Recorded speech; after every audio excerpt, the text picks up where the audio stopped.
Bonjour, bienvenue à tous. Bonjour Alex. Bonjour Daniel. Donc CNET Live numéro 15 du 27 avril 2012. Cette semaine, nous vous avons demandé de choisir parmi 3 sujets, les navigateurs Internet, le NFC et les drones domotiques robotiques. Vous avez choisi le NFC. Alors Alex, est-ce que tu peux nous expliquer brièvement en quoi consiste le NFC? L'idée, c'est d'avoir toutes tes cartes en un seul endroit. Donc, tu as ton pass Navigo, ta carte Vinci, ta carte bleue, ta carte de fidélité. Au lieu d'avoir toutes tes cartes comme ça sur toi, tu les as en un seul endroit, sur ton mobile ou sur une carte bleue NFC, puisque Mastercard et Visa proposeront donc des cartes bleues NFC. D'accord, ça donc c'est le concept. C'est le concept, ça c'est l'idée, c'est la promesse. Rapidement, comment ça se présente? Comment ça marche en fait? Alors comment ça marche? Donc c'est ce que je te disais, c'est une puce intégrée dans un mobile. En priorité, on parle souvent du NFC sur un mobile. Une puce qui est basée sur la carte micro-SIM pour identifier donc ton identité tout simplement et sécuriser les données. Et donc en pratique, tu passes ton mobile sur un récepteur, il identifie, j'ai un peu de mal, et donc voilà, tu as plusieurs usages qui découlent de ce NFC. C'est passif, c'est... Tu as les deux technos, c'est passif et actif. Ça dépend en fait justement de l'usage. Et oui, donc il y a des grandes familles d'applications qui se dégagent déjà ou... Alors exactement, pas trop. Si, on sait déjà plus ou moins on nous rabat les oreilles depuis des années sur le NFC, donc on commence un peu à connaître les usages. Le principal usage qu'on évoque, c'est souvent le paiement sans contact. En réalité, c'est ce qui va arriver le plus tard parce que c'est une chaîne de valeur à créer. Il y a pour le moment peu de banques qui investissent réellement dans le NFC. Pourtant, c'est l'application première. Dont tout le monde en a déjà entendu parler. Clairement, mais c'est la plus dure à mettre en place. En réalité, il y aura, pour le moment en France, par exemple, il n'y a que 3 banques qui investissent dans le NFC. Donc ça va arriver à la fin. Et qu'est-ce qui va arriver en premier? Là, actuellement, tu as 4 usages, donc le paiement sans contact, émuler une carte pour t'identifier, c'est ce que je disais en préambule. Donc en gros, c'est avoir sur ton mobile ta carte Navigo, ta carte Vinci, etc. Donc, voilà. Parking, voiture, émuler une carte. Ça peut servir de clé de voiture. Ça peut servir de clé de voiture. Il y a vraiment pas mal d'usages donc sur la reconnaissance. Mais ce qui est bien, c'est que voilà, tu peux avoir dans ton mobile la possibilité de prendre ton métro, ton bus, ton tramway, juste en passant ton mobile, au lieu d'avoir 36 000 cartes. Tu as également la lecture d'étiquette. Donc troisième usage, lecture d'étiquette. Typiquement, tu es devant un monument, tu passes ton mobile devant une borne, tu as les informations qui t'arrivent. Logique. Tu as 9 villes pilotes en France où tu as déjà, moi je suis allé à Caen justement pour découvrir une ville sans contact, une ville NFC. Les transports en commun sont c'est déjà fonctionnel. Donc soit pour payer ton billet, soit pour avoir des informations pratiques. D'accord, alors attends, là on en est, je récapitule. Ouais. On a donc le paiement. Émulation de carte. Voilà. Les informations. Et la quatrième? Et quatrième, c'est le mode peer-to-peer.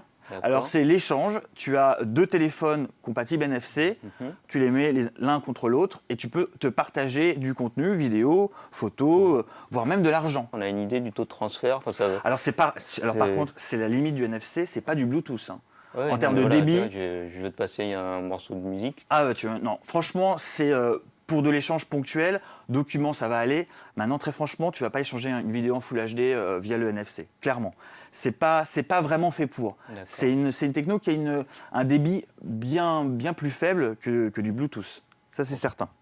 Donc ça, c'est donc des applications, des familles d'applications. Ouais. Et concrètement, qu'est-ce qui existe vraiment et à l'heure actuelle?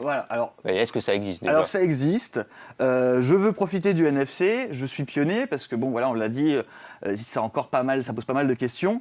Tu as une marque en France qui fédère tous les acteurs du NFC. Ça s'appelle Citizy.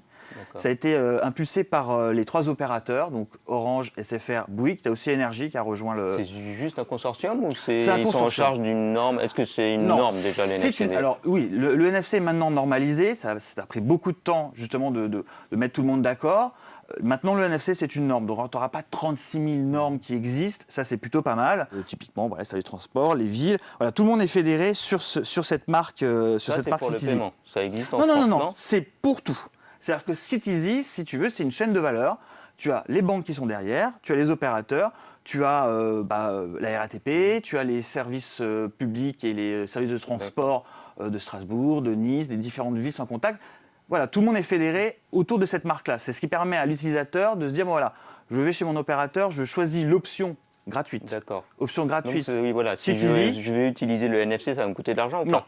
Non. D'accord. Bon, ça j'ai compris. Concrètement, qu'est-ce qui existe en France à l'heure actuelle? Alors, Vraiment. à l'heure actuelle, donc, j'ai envie de te dire, pas grand-chose. Bah voilà, c'est Ouais. ce que tu dis, il y a ci, il y a Ah ça, oui, oui, mais ça, qu'est-ce c'est dans le- qu'est-ce que je peux... C'est dans le monde merveilleux du NFC. Pour le moment, au-delà des 9 villes connectées, on va dire sans contact plutôt, tu peux rien faire. On est en train de créer la chaîne de valeur. Il faut savoir que là, ça y est, les différents acteurs se sont mis d'accord. Je te l'ai dit, les banques sont encore un peu frileux. D'accord, donc courant 2012, mais on a une idée, ce Fin- sera ça- plutôt 20, Ah fin non, 2012. ça sera fin là, 2012 et D'accord. de manière, à mon avis, nationale. Plus ce sera probablement 2013-2014. sans problème. D'accord. Après, peut-être pas 2014, mais ça, clairement 2013, encore une fois, voilà. La machine vient juste d'être lancée. On en a vraiment parlé fin 2011. Là, je pense que la machine vraiment est en train de se lancer. On précise, vu que le CityZ, c'est basé sur des opérateurs, puisque c'est les opérateurs qui sécurisent les données, hein, encore une D'accord, fois. ouais. Tu as la puce D'ailleurs, NFC j'ai une question sur les paiements. et tu as la SIM qui vient sécuriser tes données. Moi, en tant qu'usager, ce qui m'intéresse, c'est d'où va sortir l'argent. Je vais le payer à mon opérateur téléphonique ou il va sortir de ma banque directement? Moins de 10 euros, c'est sur la facture téléphonique. Moins de 10 euros. Plus de 10 euros, forcément, c'est sur la banque. Encore faut-il que ta banque propose le NFC, le paiement NFC, pardon. Moins de 20 euros, tu n'es pas obligé de taper ton code. Voilà, tu n'es pas d'accord. obligé, c'est-à-dire que tu peux quand même le Mais, taper. voilà, mais donc, au-delà de 20 euros, il faut un code Obligatoirement. est demandé, d'accord. Obligatoirement. Et il y a une somme maximum de paiement, enfin Alors, de sécurité. ouais, alors- Imagine, je perds mon téléphone, si quelqu'un le trouve, il me dépense Non, bah tout non, mon puisque, compte en banque. alors ou- en fait, non, il ne peut pas te dépenser tout ton compte en banque parce que Bon, il y a la limite des 20 euros, d'accord. les limites des 20 euros, puis surtout du code.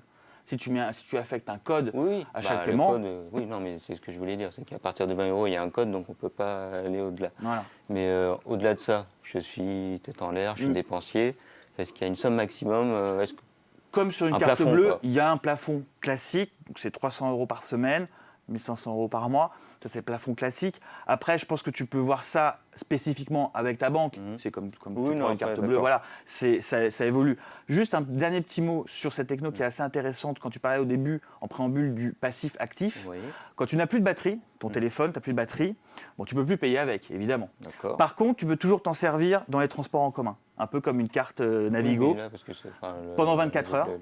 Pendant placement 24 go heures, est tu peux... passif. Voilà, exactement. Donc tu peux te servir de ton mobile dans les transports en commun. D'accord. Voilà. Bon, je pense qu'on a fait à peu près le tour Oui, du bah, c'est un sujet NFC. qui est- Donc, ce que je retiens, c'est que c'est quelque chose de plein de promesses, Ouais. mais qui n'existe concrètement pas encore. Fin 2012, début 2013, Ouais, ouais, si ouais. tout se passe bien. Au mieux, oui, au mieux. D'accord. Voilà. Bah, on va dire que c'est tout pour cette semaine. Voilà. Donc, bah, merci de nous avoir suivis et puis on vous dit à la semaine prochaine. Ciao.